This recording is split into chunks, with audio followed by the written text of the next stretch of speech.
باللہ من الشیطان الرجیم بسم اللہ الرحمن الرحیم اللہ اکبر کبیرہ والحمد للہ کثیرہ و سبحان اللہ بکرۃ و اصیلا۔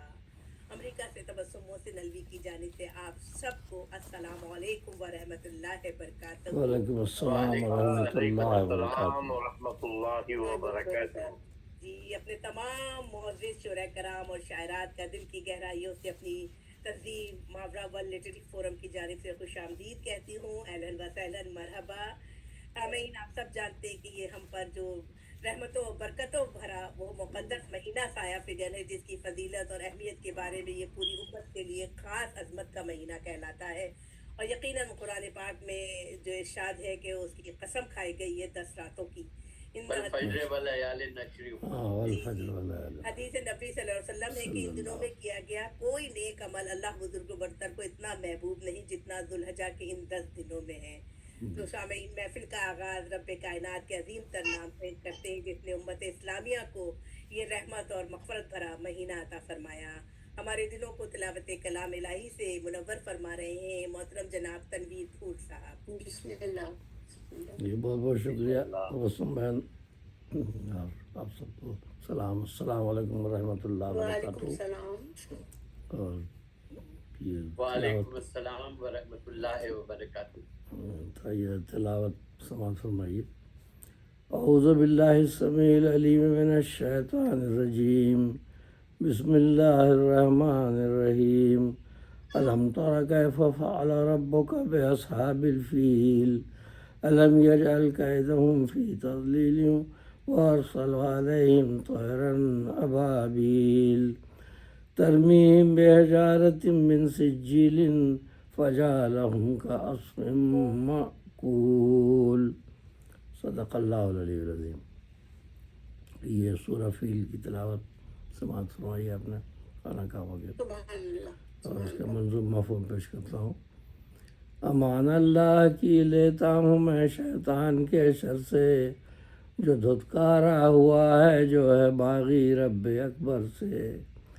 وہ رب ہے سننے والا اور وہی ہے جاننے والا، وہ رب ہے سننے والا اور وہی ہے جاننے والا، وہی ہے حامل عظمت وہی تو سب سے ہے اعلیٰ، وہی ہے حامل عظمت وہی تو سب سے ہے اعلیٰ۔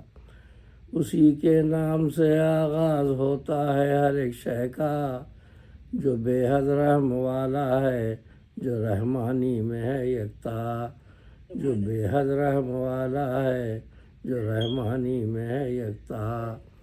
بڑا ہی مہرباں ہے وہ سب پر لطف عام اس کا، بڑا ہی مہرباں ہے وہ ہے سب پر لطف عام اس کا۔ اسے اللہ کہتے ہیں سکون جائے نام اس کا، اسے اللہ کہتے ہیں سکون جائے نام اس کا۔ اور یہ سورہ فیل کا مفہوم۔ تمہیں معلوم ہے کچھ لوگ کعبہ ڈھانے آئے تھے، تمہیں معلوم ہے کچھ لوگ کعبہ ڈھانے آئے تھے، صحاب فیل جن کو کہتے ہیں جو ہاتھی لائے تھے۔ تمہیں معلوم ہے کچھ لوگ کعبہ ڈھانے آئے تھے، صحاب فیل جن کو کہتے ہیں جو ہاتھی لائے تھے۔ تمہارے رب نے دی کیسی سزا تم جان لو اس کو، تمہارے رب نے دی کیسی سزا تم جان لو اس کو، کبھی رب کی ہے عظمت کیا تم اب پہچان لو اس کو، کبھی رب کی ہے عظمت کیا تم اب پہچان لو اس کو۔ کیا ناکام رب نے ساری تصویر یمانی کو، تصویر یمانی یعنی یمن والوں کا مکر و فریب، وہ ابرا یمن سے آیا تھا حبشی، تو کیا ناکام رب نے ساری تصویر یمانی کو، کہ بھیجے جھنڈ پرندوں کے حرم کی پاسبانی کو، کہ بھیجے جھنڈ پرندوں کے حرم کی پاسبانی کو۔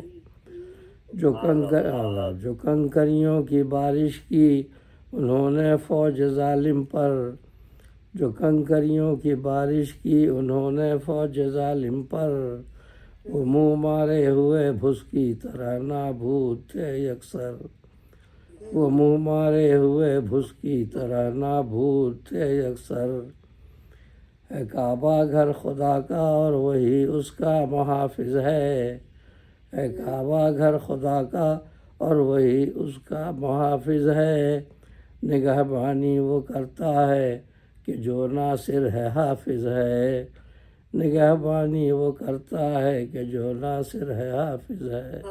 صدق اللہ العلی العظیم۔ سبحان اللہ۔ اچھا، ایک نقطے کی بات میں جزاک اللہ فی الدارین خیر۔ آمین ثم آمین، ایک پوائنٹ میں جو میں نے غور کیا ہے، ہو سکتا ہے میں غلط ہوں، میں نے غور یہ کیا کہ دیکھیے ابرہہ نے حملہ کیا، ابابیلیں آ گئی، تباہ ہو گئے، اس کے بعد ہی واقعات ہوئے ہیں۔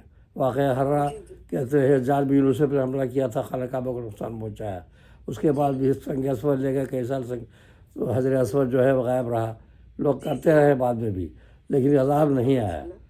تو اس پہ غور کیا کیا بات ہے کہ پہلے تو اللہ تعالیٰ حفاظت فرمانے والا تھا، بعد میں کیوں نہیں ہوا؟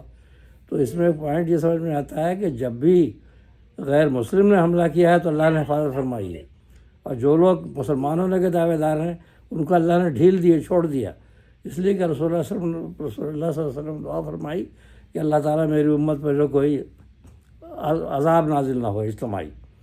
تو ان کا حساب تو بعد میں ہوگا، اللہ نے ان کو یہ کیا کہ تم کلمہ گو ہونے کا دعویٰ کرتے ہو پھر بھی تم نے احترام نہیں کیا۔